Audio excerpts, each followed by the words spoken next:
वंदे दक्षिणमीश्वर जटिलम भोवंस रौद्रम मुखम भोवंस रौद्रम मुखम। बम भोले शंकर त्राहि माम अत्र सोल संभालो सोल पाणी डम डम डमरू के शब्द घोष फम फम फंकारे नागराज जय भूतनाथ जय आशुतोष जागो जागो ए महाकाल ओ लंका के गौरव लाम बम भोले शंकर त्राहि माम बम भोले शंकर त्राहि माम। जटवी कलज्जल प्रवाह पावित स्थल कलेव लंब लंब तम भुजंग दंग मालिकम डमड डमड डमड डमड नाद वंड मरुवयम चकार चचड तांडवम तनयोतु नः शिवा शिव जटा कटा संभ्रमम मंडलिम निर्झरि विलोल वीचवल्लरि विराजमान मूर्धनि धगत धगत धगत जल ललाट पट पावके किशोर चंद्रशेखर रति प्रतीक्षण मम धराधरेन्द्र विलास बंधवंध वरति गंध संतति प्रमोद मान मानसे दौड़नी निरुद्ध दुर्धरापति जम्बरे मनु विनोद में तुवस्तुनि जटा भुजंग पिंगल भरत फड़ा मणि प्रभा कदम्ब कुंग कुमोद्रव लिप्त दिगवधू मुखे मदांत सिंधु रत्पुर भगवरीय में गुरे मनो विनोद मत्पथ विभट भोज भद्री सहस्रलोचन प्रभद्र शेष लेख शेखर प्रसून धूल धोरणी विधूसरांग पीठ भुजंग राजमालया निवत्त जाट चूटक चिराय छायतम चकोर बंधु शेखर ललाट छत्र रज्जल धन इस्फुलिंग विपीत पच्च सायकम नमंडलिम बनायकम धाम यूक लेखया विराजमान शेखर महाकपाली संपदे शिरोजटाल मत्तन कराल भाल पट्टिका धगत धगत धगत जल धनज्जया धरीकृत प्रचंड पच्च सायके धराधरेन्द्र नंदनि कुचाक चित्र पत्रक प्रकल्पना कल्पिनि त्रिलोचने निर्मम नवीन मेघ मंडली निरुद्ध दुर्धरपुर भूनिसी तनीति मा प्रबंध बंधु कंधर निलिप निर्झरी धर नोद कृत्य सिद्धर कला निधान बंधर यम जगत धर मुल्लनील पंकज वज्र काली वज्जट विडिंब कंठ कंधर जीव बंध कंधर मरच्छितम पुरच्छितम भवच्छितम मखच्छित गजच्छिदान गच्छितम कमंद गच्छितम भज अखर सर्व मंगल कला कदम मज्जरि सप्रवाह माधुरी विजंबणा मधुपट परांतकम पुरांतकम भवंतकम मखंतकम गजांत कांतकम कमंद कांतकम भज जयतु तप्त विभ्रम मध्य गंगा मध्वर गत गत निर्गम कराल भाल हव्य दिवि दिवि दिवि ज्वलन दंग दंग मंगल गणिक्रम प्रवर्तित प्रचंड तांडवा शिवा। भोले कर दो शक्ति प्रदान शंभो कर दो शक्ति प्रदान मैं स्वयं स्वरों में ओज भरूं भर दो वाणी में प्रलय गान फिर करूं भक्ति का अन्वेषण। भोले कर दो शक्ति प्रदान शंभो कर दो शक्ति प्रदान अब नव विधान इस बोतल पर मैं फिर से रच दूं एक बार और मैं क्रांति मचा दूं वासुधा पर ओ हर हर बम बम का महोच्चार शंभो तुम केवल साथ रहो तो मैं इस जग को पहाड़ बढ़ा दूंगा और भगवान कहने वाले को इस जग में नाच नचा दूंगा। वो कृपा शंभो के चरणों की जग में कर दूं लंका महान। भोले कर दो शक्ति प्रदान शंभो कर दो शक्ति प्रदान इस प्रलय कर आज अर्धरात्र के शांतिपूर्ण वातावरण में आनंदमय निद्रा की गोद में सो रहा है विश्व और विश्व का ये वैभवशाली सम्राट महान मनमोहक मणिमुक्ता से मंदिर शिवाकांत की मां की झांकी का दर्शन कर रहा था कि अचानक निद्रा भंग हो गई। जब निद्रा से विमुख करने वाले ये समस्त लौकिक कार्यक्रम बंद है। फिर कौन कह रहा निशाचर पति सावधान, फिर कौन कह रहा लंका पति सावधान। ये कौन वीर रणबंका आज मुझे रण में जगाता है। अरे चढ़ा आकाश के ऊपर प्रलय के गान गाता है। मचलती है भुजाएं क्यों खड़क कर में उठाने को। वो अहंकार से किसकी कलेजा छहर जाता है, कलेजा छहर जाता है, कलेजा छहर जाता है। ये कौन हिमालय की चोटी पर, कौन हिमालय की चोटी पर हाहाकार मचाता और तू बैठा कैलाश शंभो क्यों मंद मुस्कुराता। ये कौन कह रहा, हाँ कौन कह रहा, ये कौन कह रहा चली प्रलय की ज्वाला और निद्रा से जग उठा आज धर्म वाला। ये सिंहासन, ये सिंहासन हिल उठा, हिले धरणी के खंभे खाली खप्पल लिए बोला कि क्या जगदम्बे। वो दिव्य प्रकाश से चमक रहा, वो दिव्य प्रकाश से चमक रहा ब्रह्ममंडल सारा को चली गंगा की धारा शिव को आज दिखानी नलमुंडों की माला। कौन कह रहा चली प्रलय की ज्वाला। इस विषम स्थिति का योग द्वारा रहस्य घटा करूंगा।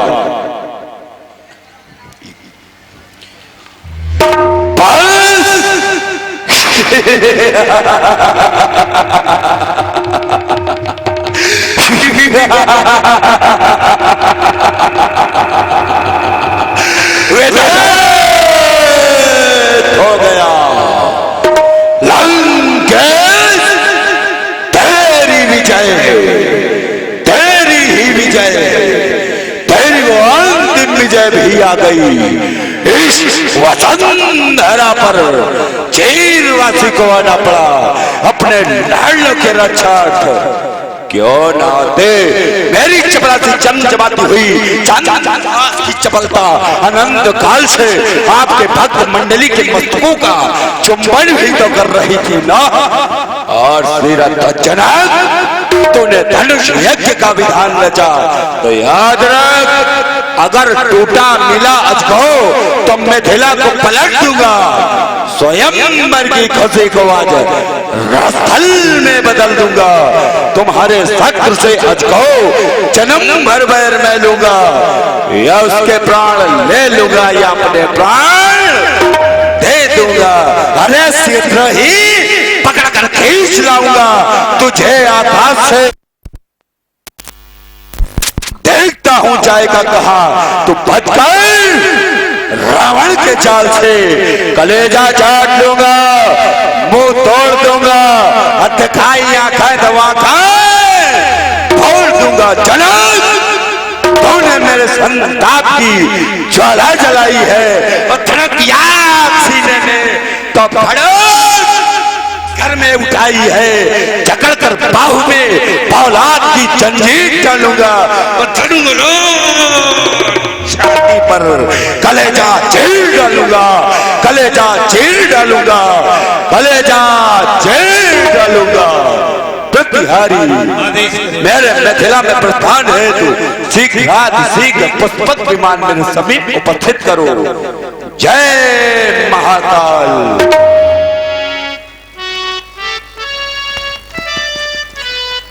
सुना आप लोगों ने क्रांतिकारी श्री रावण जी का सुंदर स्वागत उनके प्रतिद्वंदी श्री वानसुर जी के रूप में हमारे बीच में उपस्थित हमारे भाई श्री सूर्य प्रकाश जी अवस्थी जो जनपद फतेहपुर से आपके मंच पर उपस्थित हैं, सुनिए उनका सुंदर स्वागत।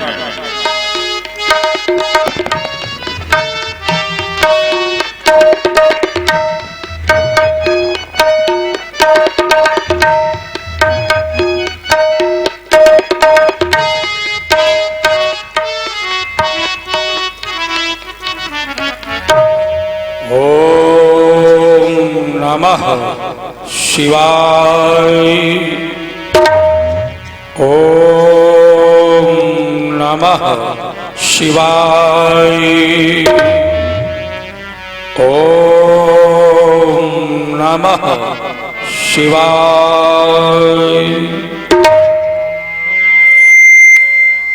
यस्यांकी च विभाति भूधर सुता देवा पगा मस्तके भाले बाल विधुर गले च गरला यस्योरसी व्यालराट सोयं भूति विभूषण सुरवर सर्वः धिपा सर्वदा सर्वः सर्वगतः शिवः शशिनिभा श्री शंकरः पातु मां पातु मां पातु मां। भक्त की भावनाओं भाव द्वारा भावोदित करा देने वाले भूत भावन भगवान भोलेनाथ देखो ना आज ये प्रकृति का अरे प्रत्येक कण न जाने क्यों अपने आप में परिवर्तित सा दिखाई पड़ रहा है। आराध्य क्या कारण है, क्या कारण है कपर्दे? क्या आपके द्वारा आज ये सृष्टि संभल का कार्य सदैव सदैव के लिए समाप्त कर दिया गया? अगर नहीं तो फिर क्या महाप्रलय का वो समय सन्निकट आ गया और आज आपके द्वारा इस सृष्टि के संहारण हेतु पुनः पुनः अमोघ इस पाशुपत का आज क्या उसी का बात? अगर ऐसा है तो अपनी अखंड समाधि को त्याग कर इस अकिंचन सेवक को अप्रत्याशित कारण से अवगत कराओ। आराध्य जागो जागो जागो हे चंद्रचूड़, जागो जागो हे चंद्रभाल, जागो जागो हे चंद्रभाल। आज ये आतंकों से वो मानो सुशक्त रहा। बन जाओ अब तुम महाकाल, बन जाओ तुम महाकाल। वो इन गौहर त्याग कपर दे, इन दुखियों के दुख दूर करो। आज सदियों लगी समाधि त्यागो। ओ कामरिपु जय घोष करो, ओ कामरिपु जय घोष करो। ये अमानवी अत्याचारी अंतर्जों का आज संहार करो, फिर अत्याचार इस धरा से मेटो और पहना दो माँ को मुंडमाल, पहना दो माँ को मुंडमाल, पहना दो माँ को मुंडमाल। हे भक्तों के भोले रसाल, हे भक्तों के भोले रसाल, ओ कालों के भी महाकाल, ये विकराल व्याल तन मुंडमाल। वो फम फम फकारत फड़फड़ीश, फम फम फकारत फड़फड़ीश। जय जय महाशक्तिशाली महेश, जय महाशक्तिशाली महेश। देखो ना आराध्य आज ये रणचंडी आज कितनी प्यासी है, छाई सर्वत उदासी है। आज सम्मुख अंगारे गिरते हैं, वो विपदा के बादल गिरते हैं। इनमें भर दो वाणी विशेष। जय जय महाशक्तिशाली महेश, जय महाशक्तिशाली महेश। करना क्या होगा? एक बार जन कल्याण हेतु भेजो भैरव भवभूतों को, अरे चंडी समर्थ भूतों को भेजो, खडमुख भेजो गणेश। जय जय महाशक्तिशाली महेश, जय महाशक्तिशाली महेश। विश्व के मंगलकारी देव आज बलपुत्र बाण के जीवन में यह असामयिक परिवर्तन कैसा? इस निशा सुंदरी के विस्तृत साम्राज्य में चुपके से प्रवेश कर सोनितपुर के प्रखर राज प्रसादों के मध्य बैठे हुए बलपुत्र बाण के इन संबंधों पर ये कौन कह रहा? कौन कह रहा है बलपुत्र बाण? जब मैंने कोई भी वीर ऐसा शेष नहीं रखा जो बलपुत्र बाण को सावधान करने की साहस अथवा सामर्थ्य को जुटा सके। फिर कहा ये एक और वीरता से परिपूर्ण इन अस्त्रों की झनकार, तो दूसरी ओर इन ऋषि मुनियों का करुण क्रंदन, हाँ तीसरी ओर वो दानवता का सफल अट्टहास, तो चौथी ओर ये मानवता का करुण रुदन। क्यों मानवता का करुण रुदन? क्या कारण है आराध्य? आज जीवन उदन के तट पर बैठा था मैं शांत प्रेक्षित, ये देख रहा था छोट अहं की अनसंग लहरियों को सोचा कि ना जाने किसके वैभव की, आज ना जाने किसके वैभव के ये गीत हो रहे भूप पर निर्मित। क्या ये कह तुम्हारा कि अभी हम बच्चों के ये बाल और उससे वो विश्व रह गया भी अपरिचित। इसमत झलकी आनंद पर थे खुले नेत्र, ये मन था उत्पल, रोम रोम से सरस रहा था, ये रोम रोम से सरस रहा था। गुरु का मधुर भाव प्रफुल्ल, गुरु का मधुर भाव प्रफुल्ल कि सहसा सहसा गौर उठा को ईश्वर, ये सहसा गौर उठा को ईश्वर, जिससे कांपी आज जिससे कांपी जैसे टूटे लगना सिखाई। यही में उठा चर्चा, ही में उठा चर्चा, वो प्रज्ञा उछल पद तक उठी। ये भाव को सजरवा हो, ये भाव को सजरवा हो, करवा वेदनाओं को लुकी वो शहमा गगन, ये दिशाएं कापी, ये डोल उठा वसुधा का गाँव, सिहर उठा वो अविचलित हिमालय। क्या हुआ कहीं प्रवज्जा पाद, क्या हुआ कहीं प्रवज्जा पाद, ये पानी विशाल मचल मचल कर आज रहा है उसका ज्वार। आज विश्व रक्षा खरा पर ये रहा बाढ़ को आज कौन पुकार, कौन हो सकता है आराध? कौन सी पागल पाक पे आई है कि सिंघनी मैया ने उस वीर नाहर को जन्म दे दिया, जो आज बल प्रहार के मार्ग का अवरोधक उत्पन्न कर रहा है। मैं भी तो देखूं किसकी धमनियों का रक्तवाल मार रहा है वो कौन रणबंका? अरे ये कौन रणबंका जो आज हमें रणबंक बुलाता है, जो आकाश के पर प्रलय के गान गाता है। आज मचलती है भुजाएं क्यों? ये आस्था कर में उठाने को प्रलहंकार से उसकी कलेजा छेड़ जाता है, कलेजा छेड़ जाता है, कलेजा छेड़ जाता है। कौन हो सकता है?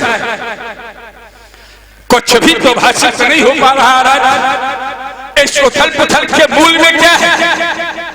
आज तो स्थिति बड़ी विचित्र हो गई। वरदान भी श्राप की भांति सुगोचर हो रहे हैं। क्या कारण हो सकता है? ये कौन मेरे वरदानों को अरे आप दे रहा? किसने मेरे अतीत की सिद्धियों पर आग लगा दी? शम तो पी गया बेहोश और करने को विष पान दे रहा।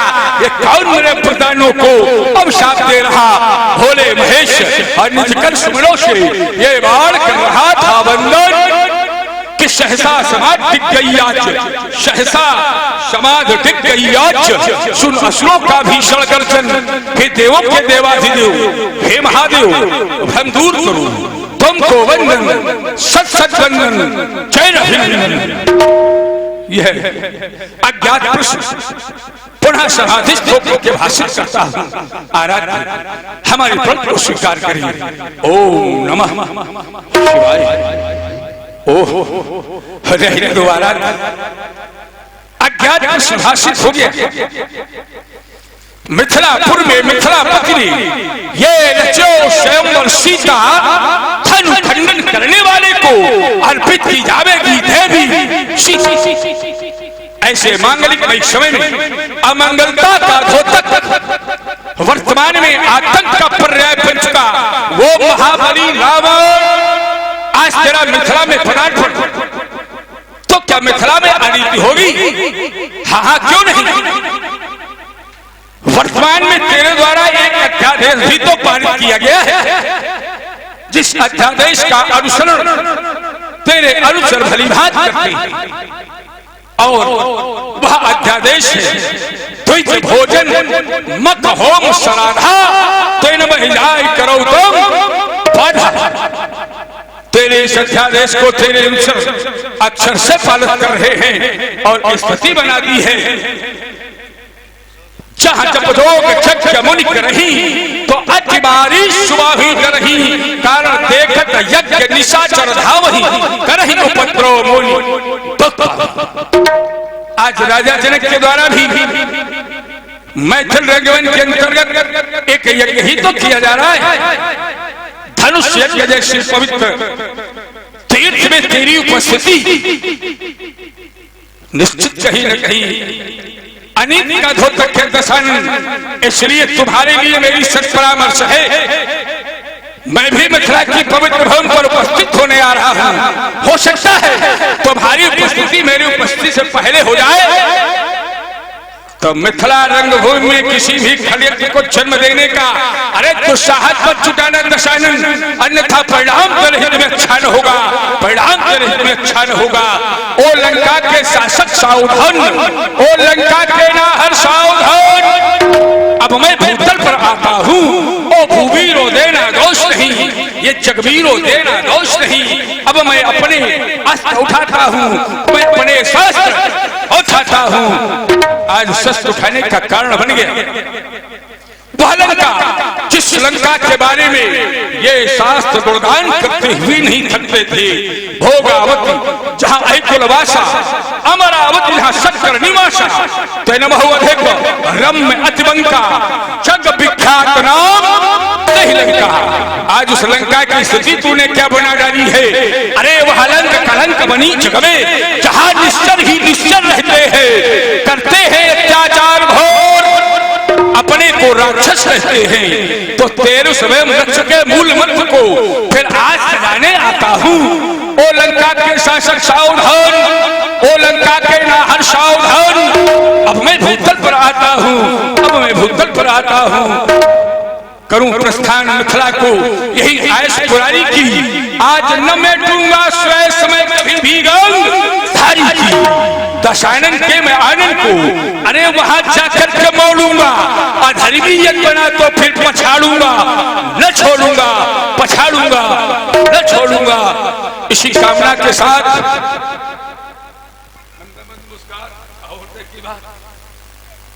भगवान शंकर के प्रेम भक्तों उच्च स्वर में जय घोष करो।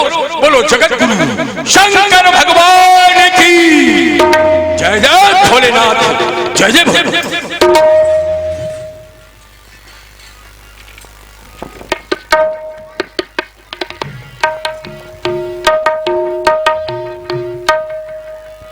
मैथिल रंगभूमि के अंतर्गत उपस्थित प्रतिहारी आदेश करें महाराज। शुद्धता पवित्रता के प्रिय और सेवक, संसार में अनेकानेक धर्म बतलाए गए, अनेकों धर्मों के अनुयायी देखे गए, लेकिन इन सारे धर्मों को जब कसौटी की कड़ी पर कसा गया तो पवित्रतम धर्म एक ही निकला और वह धर्म था सबसे सेवक धर्म कठोर। और तुमने उसे अपने जीवन पर आत्मसात किया है।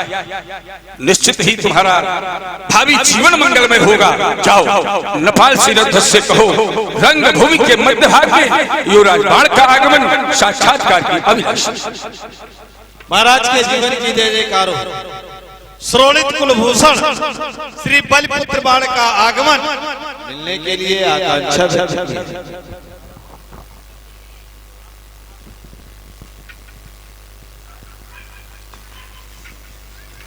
करकछा मर्म पिदारड़ी, कविता कानन केसरी, संगीत की स्वाद, सरिताओं का शबिलास एवं शाश्वत इच्छा से स्वाधारक बलपुत्र बाण।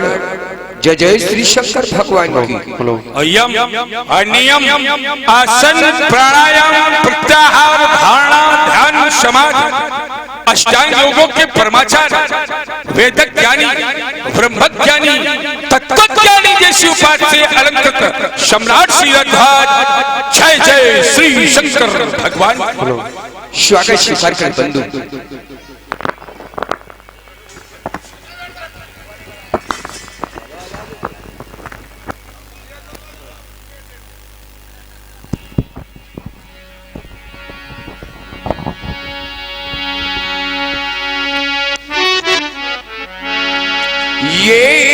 कनक कलश शोभी उनमें है चमक पानी तुम्हारी। कहने का प्रण मेरा है लेकिन ये बंधु भावना प्रधानता तुम्हारी। दे रहा व्यवस्था ये भारी तुम्हें इस योग समझ कर यहाँ पर। और ये व्यवस्था व्यवस्थित रखना प्रिय ये अपना कार्य समझकर, क्योंकि प्रतिज्ञा अपूर्ण अभी मेरी ये पूर्णता तुम्हारी कृपा पर।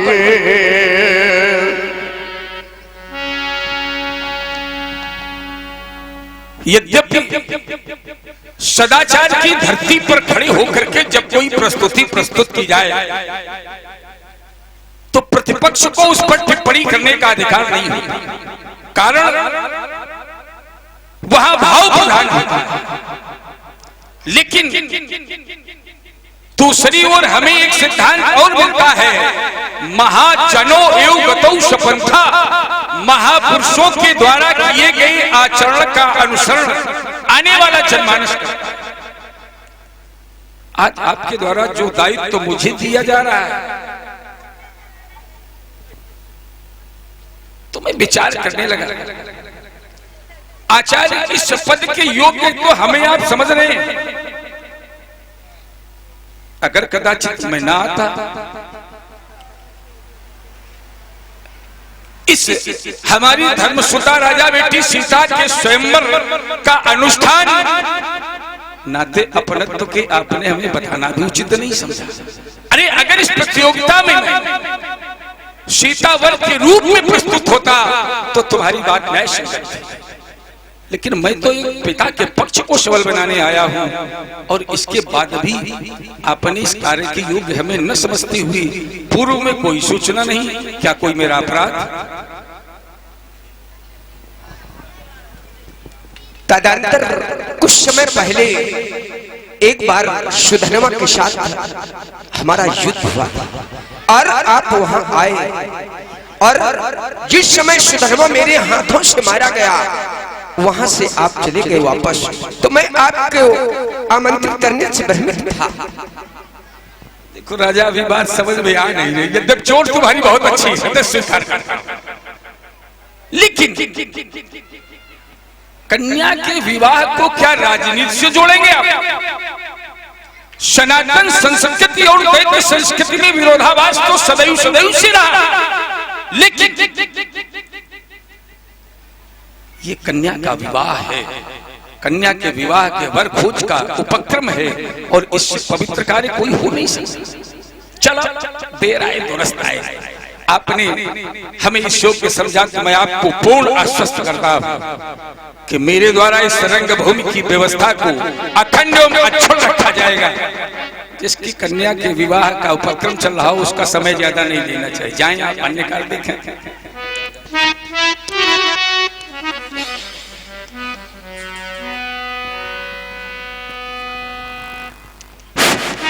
सज्जनों, इसी क्रम में 1 से 1 रुपए हमारे राकेश कठेरिया जी कुद रहे, 100 रुपए डॉक्टर बॉबी रावत नाखा पत्रकार जी ने, 501 रुपए चंद्रशेखर और छोटे गुप्ता किराना मर्चेंट उमरैन, 100 रुपए देवेंद्र कुमार कठेरिया कुद रहे, 100 रुपए राजकुमार शर्मा कुद रहे। इन लोगों ने हमारी कमेटी को दान दिया है, उन्हें साधुवाद।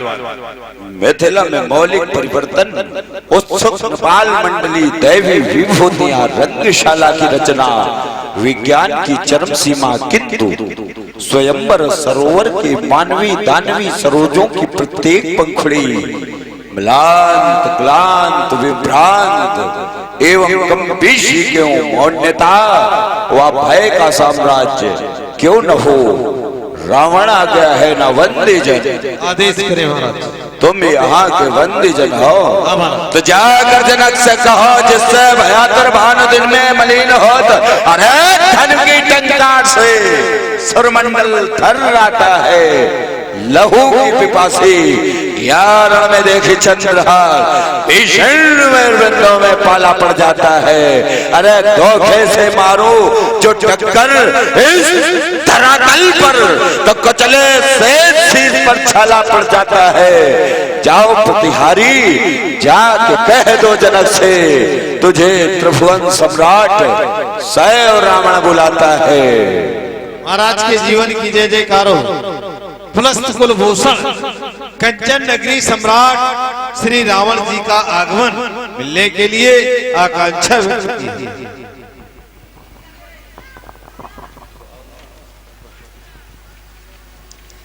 माता के किसी के कोख को धन्य बनाने वाले ये व्रत योद्धा भगवान शंकर के परम उपासक इस मिथिला के अतिथि महापूज्य श्री रावण जी के चरणों में शीरध्वज का कोटि कोटि प्रणाम स्वीकार हो। अपने मस्तक पर त्रिपुंड को धारण करने वाले शीरध्वज जनक, अपने हृदय में भगवान शंकर को स्थान देने वाले शीरध्वज जनक, अपनी विशाल भुजाओं द्वारा शत्रुओं का दमन करने वाले शीरध्वज जनक, अपनी प्रजा का पुत्रवत पालन करने वाले शीरध्वज जनक, विद्वानों को विशेष सम्मान देने वाले शीरध्वज जनक, यम नियम आसन प्राणायाम प्रत्याहार ध्यान धारणा और समाधि अष्टांग योगी शीरध्वज जनक, अपने विशाल नेत्रों में सूर्य और चंद्र को स्थान देने वाले शीरध्वज जनक, जय बाबा विश्वनाथ की आपके लिए कोटि कोटि आशीष। स्वागत स्वीकार कर ये ब्रह्मांड विजय की उत्कट आशा से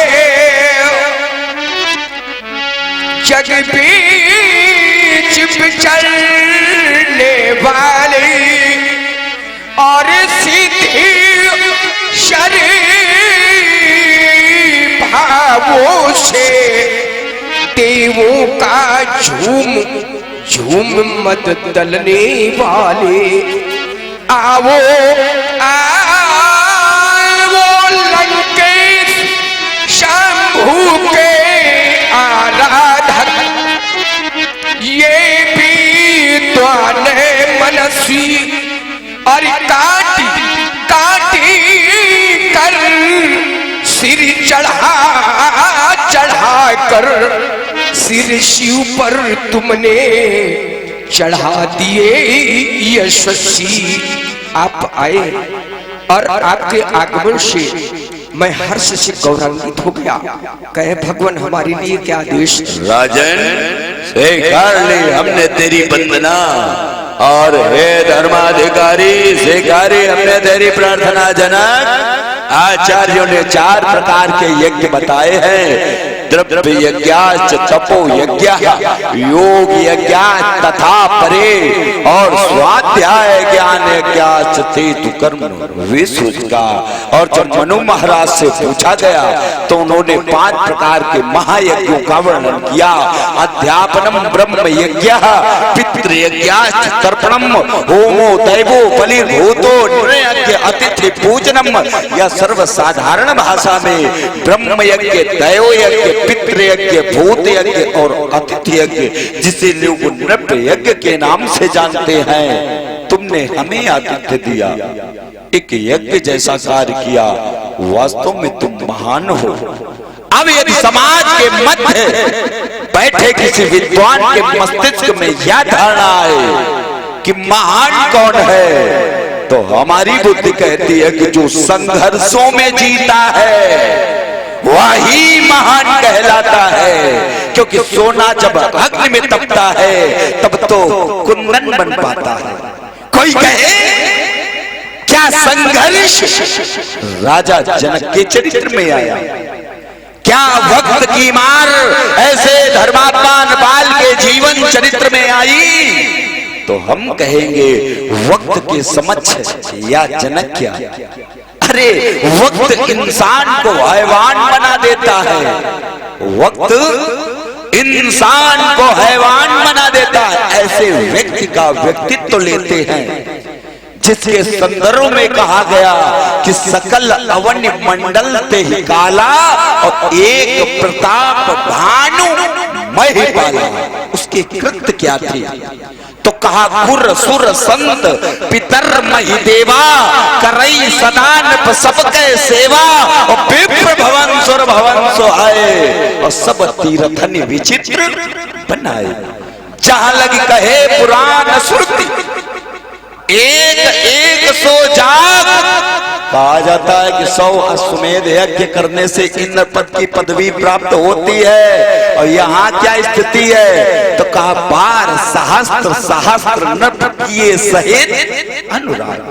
हजार हजार बार यज्ञ किए, एक एक यज्ञ एक एक हजार बार राजा प्रताप भानु ने किए। क्या राजा प्रताप भानु को निज कर्मों का अभिमान था? तो उत्तर आया करई जो धर्म कर्म मन बानी और वासुदेव अर्पित नृप ज्ञानी। क्या निज कर्मों का स्वार्थ था? निज कर्मों से राजा को क्या कुछ स्वार्थ था? तो उत्तर है हृदय न कछु फल अनुसंधाना और भूप विवेकी परम सुजाना। परिणाम क्या मिला? तो कहा काल पाई मुनि सुन सो राजा और भयउ निशाचर सहित समाजा। तो वक्त इंसान को हैवान बना देता है, वक्त तो पत्थर को भी भगवान बना देता है। और वक्त की इससे ज्यादा और क्या तारीफ करूं, वक्त तो इन महलों को भी शमशान बना देता है। और कौन नहीं जानता आपके उस समय के विषय में। राजन ये सभी जानते हैं कि पत्थर को पिघलाने वाली वो दुकाल की कर्म कहानी। और याद आ जाती जब भी प्रिवर्त भर आता नैनों में पानी, ये धो धो करके शमशानों पर जलते थे मिथिला के प्राणी। युग बदलेगा किंतु न होगी वो महाकाल की कथा पुरानी। यहाँ बैठे नेपाल ही नहीं, आपकी प्रजा ही नहीं, हम तो कहते हैं ये भूमंडल होता नतमस्तक, क्योंकि तुम महायोग के पंडित यानी और पूर्ण प्रतिष्ठा ले बैठे हो। ओ जनक तुम्हारी अमर कहानी प्रण बताने की कोई आवश्यकता नहीं। हमने सुना है बिटिया का विवाह कर रहे हो, तो जो ये प्रण आपने किया इसके विषय में आपने अपनी बिटिया से भी परामर्श लिया कि नहीं कि हम ऐसा प्रण करने जा रहे हैं? नहीं, भगवान शंकर की प्रेरणा से मैंने ये प्रण किया। भगवान शंकर ने आपको प्रेरित किया कि आप ऐसा प्रण करो। क्या कहा? ये शिव करायो मोहि प्रण धन पर में पुनीत लेव जनक या गुरु के था थी पूजन करब जुड़ावन छाती आदि पुरुष आई है त्रैग्रेहा अर पाड़ी पचन सत्य मम सुनवे विदे। भगवान शंकर के द्वारा मुझे प्रेरणा दी गई। ये जो छेपक तुम पढ़ रहे हो ये कोई प्रमाणित ग्रंथ नहीं है। हमने सोचा सत्योपाख्यान ग्रंथ का प्रमाण दोगे। सत्योपाख्यान ग्रंथ में भगवान शंकर ने तुम्हें प्रेरित किया, परंतु स्थिति उस समय की याद थी कि उस समय राजा जनक तुम थे स्वप्नावस्था में, और स्वप्न की बात को हम पूर्ण रूप से सत्य नहीं मानेंगे। अरे स्वप्न में तो राजा भिखारी हो जाता है, भिखारी राजा हो जाता है। हम पूछना या चाहते हैं कि तुमने अपनी बिटिया से परामर्श किया कि हम ऐसा प्रण करने जा रहे हैं? नहीं किया, और किसी ने इनका खंडन कर दिया। तो तुम्हारे अनुसार फिर तो बिटिया का विवाह उसके साथ हो जाना चाहिए, क्योंकि टूटत ही धनु भयो विवाह, धनुष के टूटते ही कन्या उसकी हो जाएगी। और यदि कन्या ने कह दिया या हमारे अनुकूल नहीं है, विवाह नहीं करेंगे, तब क्या करोगे? मेरी बेटी वीर शुल्का है और किसी वीर के द्वारा जब इस अजगो का 2 खंडों में परिवर्तित होगा तब मेरी महामान्या मैथिली का पाणी ग्रहण संस्कार होगा। एक महामान्या के द्वारा ऐसा कृत्य किया जा चुका है, इसलिए हमने ऐसा चिंतन रखा। आओ विचार करें, उदाहरण हमसे लो। एक बार पर्वतराज मेघल ने अपना किया कि जो हमें गुल बकावली पुष्प लाकर देगा उसके साथ हम अपनी बिटिया नर्मदा का विवाह करेंगे। और सोनभद्र नाम के राजा ने वह दिव्य पुष्प लाकर पर्वतराज मेघल को दे दिया। तो इस अनुसार उस महामान्य का विवाह सोनभद्र के साथ हो जाना चाहिए, क्योंकि पिता ने प्रण किया था। परंतु नर्मदा ने कहा नहीं, ऐसा नहीं होगा। संकेत बहुत मिल रहे हैं। नर्मदा ने कहा नहीं, ऐसा नहीं होगा। पिता ने प्रण किया तो क्या हुआ, पहले हम सोनभद्र की प्रेम परीक्षा लेंगे। और नर्मदा ने अपनी दासी जोहिला को सोनभद्र के समीप भेजा। अब वह सोनभद्र का नाम का राजा जोहिला के ही रूप में आकर्षित हो गया। और जब यह दृश्य नर्मदा ने देखा तो कहा यह तो विषयी है, दासी के ही रूप में आकर्षित हो गया। अस्तु, यह हमारे योग्य नहीं है, हम इससे विवाह नहीं करेंगे। और यह कहकर वह नर्मदा उस सोनभद्र से उल्टी दिशा की ओर चलने लगी। देखो, ग्रंथ साक्षी हैं कि इस देश की जितनी भी नदियां हैं वह पश्चिम से पूर्व की ओर जाती हैं, और माता नर्मदा आज भी पूर्व से पश्चिम की ओर जाती है। तो कहा चाहते हो वीडियो उल्टा चल जाए। भगवान, वैसे तो मैंने अपने जीवन में आज तक कोई प्रण नहीं किया, किंतु मैथिली के अटल सुहाग के प्रति प्रण किया कि अजगो की कठिन प्रतिज्ञा को खींचेगा पर्यंत कर्ण, तो मम पुत्री वैदेही संग उसके संग होगा स्वयंवरण। अस्तु, भूमंडल के समस्त आगंतुक वीरों के द्वारा परीक्षण होगा, क्रोधी कामी दम्भी पाखंडियों का मान मर्दन होगा, और किसी वीर के द्वारा इस प्रतिज्ञा का कर्षण होगा। तब मेरी महामान्या मैथिली का पाणी ग्रहण। ये आपने कैसे भगवान, यद्यपि किसी सुकुमारी के पाणी ग्रहण संस्कार में यदि प्रण न किया जाए तो क्या कन्या कुंवारी रह सकती? ऐसा नहीं हो सकता। नहीं, क्योंकि जमाना बाहुबल का है, स्वयंवर का बहाना है, और सिया को प्राप्त करने को धनुष की प्रतिज्ञा को खींच कर चढ़ना है। यहाँ चढ़ाना और खींचना कहीं तो उपयुक्त होता यदि आपने यह प्रण किया होता कि कोई ने उठा लेगा, चढ़ा देगा। परंतु यहाँ उठाना ही चढ़ाना नहीं है। उसको बताओ जो जाने ना, सोई पुरार को दंड कठोरा और राज समाज आज जो तोरा। यहाँ समाज की संपत्ति नष्ट करा रहे हो तुम्हारी व्यक्तिगत संपत्ति नहीं है, केवल उठाना चढ़ाना बता रहे हो। वीर शुल्का क्या तुम्हारी व्यक्तिगत संपत्ति है? भगवान शंकर की धरोहर है। और भगवान शंकर है कौन? तुम माया भगवान शिव सकल जगत पितुमात, सारे संसार के माता पिता हैं। जो जितना अधिकार तुम्हारा है उतना ही सबका है। तो उस संपत्ति को नष्ट कराने का अधिकार आपका नहीं है। आपने प्रण ही विचार के नहीं किया है। कन्या की अवस्था कितनी है? खटवर्षी। खटवर्षी धर्मा, देखो यहाँ भी चूक कर गए। धर्मात्मा नेपाल हो, आर्य सभ्यता पे विचार रखने वाले राजा हो, आपको यह ज्ञान भी होना चाहिए कि 2 वर्ष से 10 वर्ष तक की बिटिया पूजनी मानी जाती है। राजन, देवी भागवत के अनुसार 1 वर्ष की कन्या पूजा के योग्य नहीं मानी जाती, क्योंकि 1 वर्ष की कन्या भोग व गंध से वंचित रहती है। राजन, 2 वर्ष की कन्या को कुमारी कहा जाता है, 3 वर्ष की कन्या को त्रिमूर्ति कहा गया, 4 वर्ष की कन्या को कल्याणी कहा गया, 5 वर्ष की कन्या को रोहिणी कहा गया, 6 वर्ष की कन्या को कालिका माना गया, 7 वर्ष की कन्या को चंडिका माना गया, 8 वर्ष की कन्या को दुर्गा कहा गया, 9 वर्ष की कन्या को गौरी कहा गया, और 10 वर्ष की कन्या को देवी भागवत के अनुसार माता सुभद्रा माना जाता है। तो कहने का तात्पर्य, जब 2 वर्ष से 10 वर्ष तक की बिटिया पूजनी है तो 6 वर्ष की बिटिया का विवाह तो वर्जित है। अरे जाओ जाओ, इसी धनुष के लिए प्रतिज्ञा की गई। अब हम विचार ये करते हैं कि प्रतियोगिता तो रची गई, परंतु यहाँ पुरस्कार को क्यों नहीं बैठाया गया? यहाँ पुरस्कार को भी बैठाया जाना चाहिए। क्यों?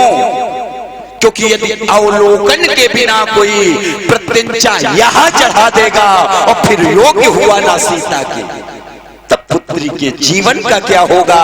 जनक ने तो प्रण किया है बिना विचारे, और समाज का एक नियम भी है कि बिना विचारे जो करे सो पाछे पछताए। है कोई व्यवस्थापक हमारे आदेश का पालन करे।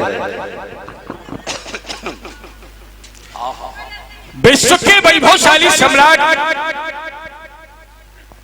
माता केकसी की कोख को धन्य बनाने वाले विश्व के अप्रतिम योद्धा वैश्रवेण श्री रावण जी, जय जय शंकर भगवान की। कौन? पढ़िए। अब तो हमने भी संशय में डाल दिया। आपने इस समाज के अंतर्गत अपने आप को रावण के रूप में प्रस्तुत किया है, अपना परिचय रावण के रूप में दिया है, और रावण हमें न जाने, ये बात तो समझ में नहीं आ रही। क्योंकि रावण हमारे लिए महामान्य है, हमारे कुल के महामान्य, और आप कह रहे हैं कि कौन? चलो आपके हृदय की संतुष्टि के लिए मैं अपने पौर परिचय से आपको अवगत कराता हूं। मैं महाराज बलि का ज्येष्ठ पुत्र युवराज बाण। अति एक सिद्धांत स्मरण आया, अति का भला न बोलना और अति की भली न चूप, और अति का भला न बरसना और अति की भली न धूप। देखो, हमने अज्ञानता का परिचय इसलिए दिया था, हमने इसलिए ये कहा था। कौन? इसलिए ये कहा था क्योंकि तुमने एक चूक कर दी थी, और तुम इतने ढीठ निकले कि हमारे कहने के पश्चात भी उस चूक में सुधार नहीं किया। हमने तुमको पहचान लिया था। ऐसा नहीं है कि हमने तुमको पहचाना ना हो, परंतु हमने जानबूझकर अनजान बनना चाहा था। ऐसा इसलिए कहा था कि हम आए कौन तुम्हारे, तो कहा वैरोचनस्य दौहित्रीम और वज्र ज्वालेति नामता और ताम भार्या कुंभकर्णस्य रावणा संकल्पित। वैरोचन की दौहित्री, या यूं कहें पुत्री की पुत्री, या साधारण भाषा में तुम्हारी बुआ की पुत्री वज्र ज्वाला कुंभकर्ण को ब्याही है। तो तुम्हारे मान्य के मान्य महामान्य है हम, और तुम लोकाचार कर रहे हो, शिष्टाचार भूल गए। दूसरी वार्ता, महाराज बलि के समीप जब एक 52 अंगुल का ब्राह्मण जाता है तो महाराज बलि अपना आसन छोड़ देते हैं, और तुम्हारे समक्ष एक वेदज्ञ ब्राह्मण खड़ा है।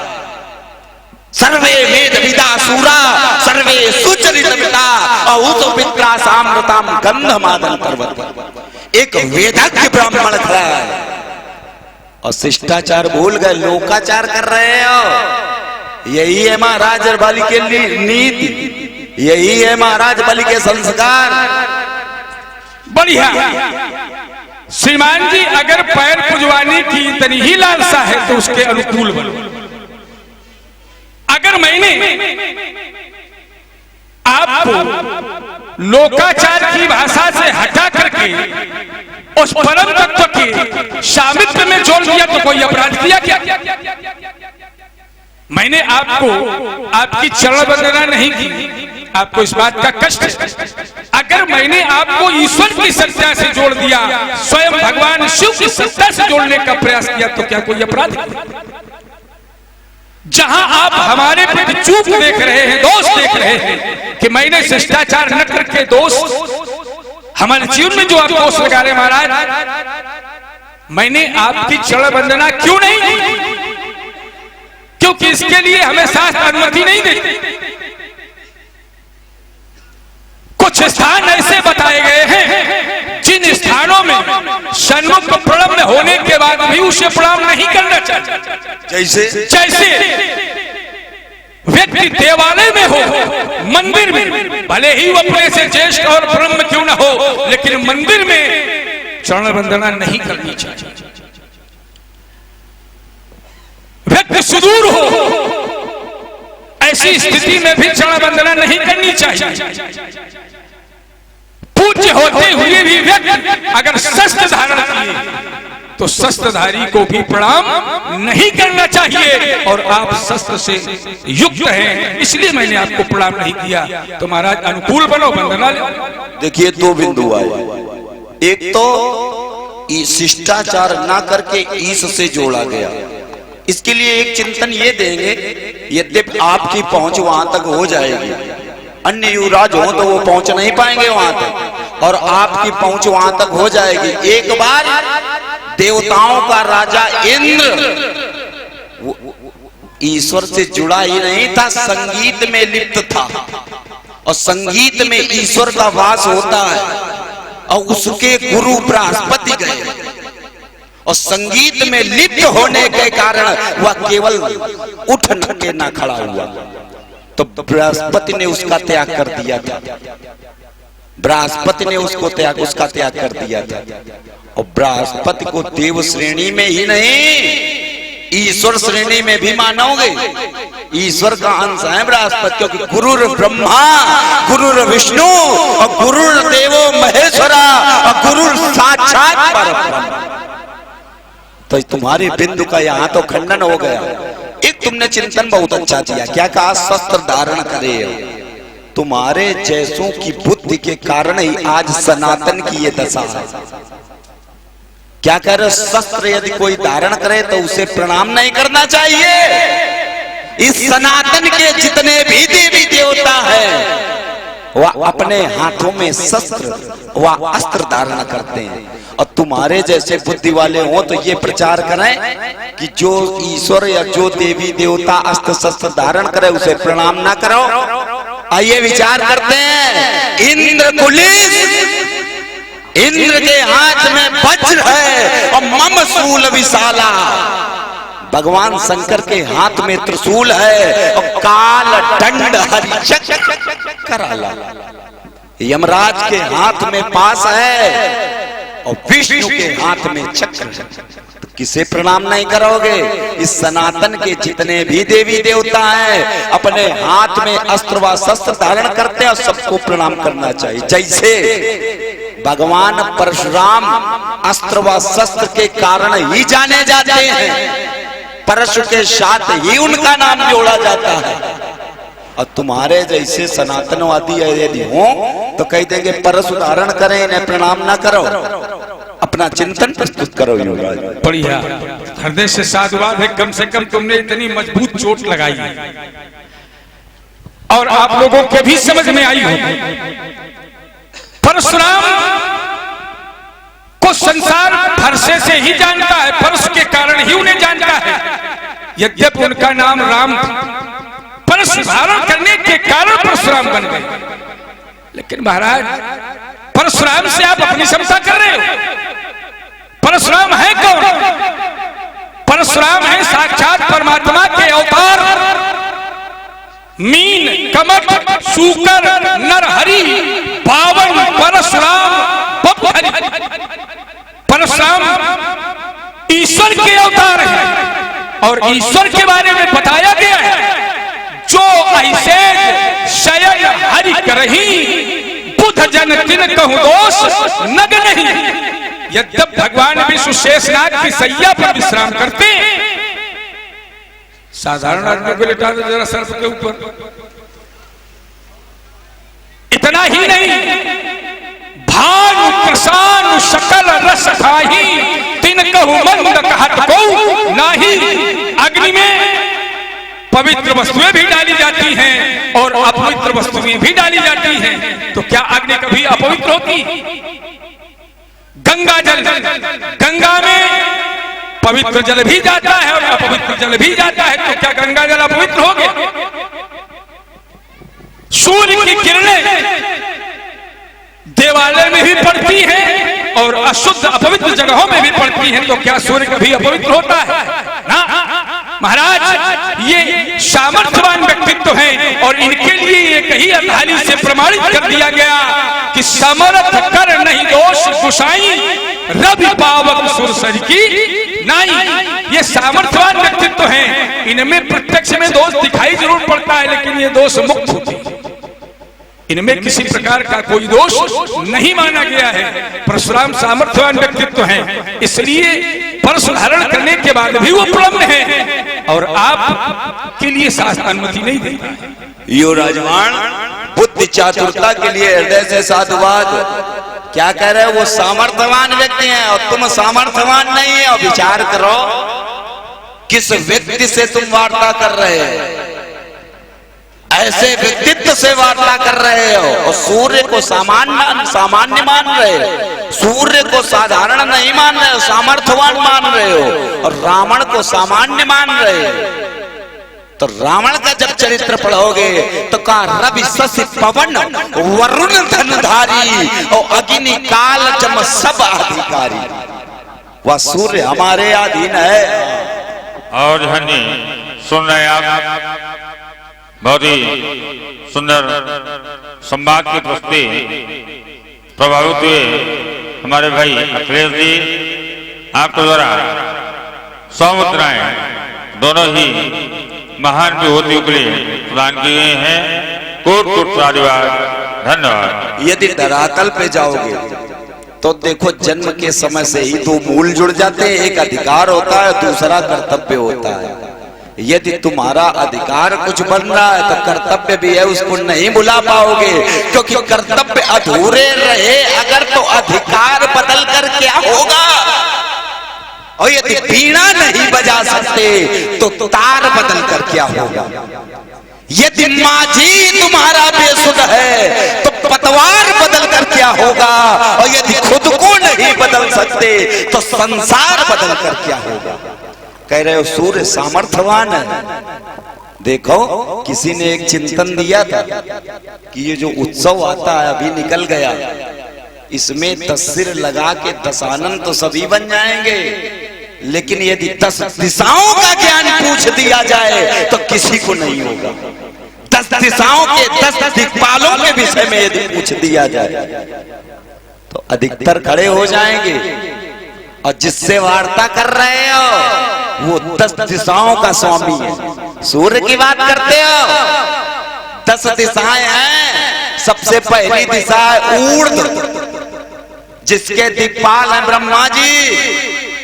दूसरी दिशा ईशान, जिसके दिक्पाल हैं शंकर जी, भगवान शंकर। और तीसरी है पूर्व, जिसके दिक्पाल, हाँ तीसरी है पूर्व, जिसके दिक्पाल हैं इंद्र। और चौथी है पूर्व दक्षिण के मध्य में, जिसके दिक्पाल हैं अग्नि। पांचवी है दक्षिण, जिसके दिक्पाल हैं यम। और छठी है नैऋत्य, जिसके जो नैऋत्य है वह दक्षिण वह पश्चिम के मध्य में है, जिसके दिक्पाल है राहु केतु। 7वीं है पश्चिम, जिसके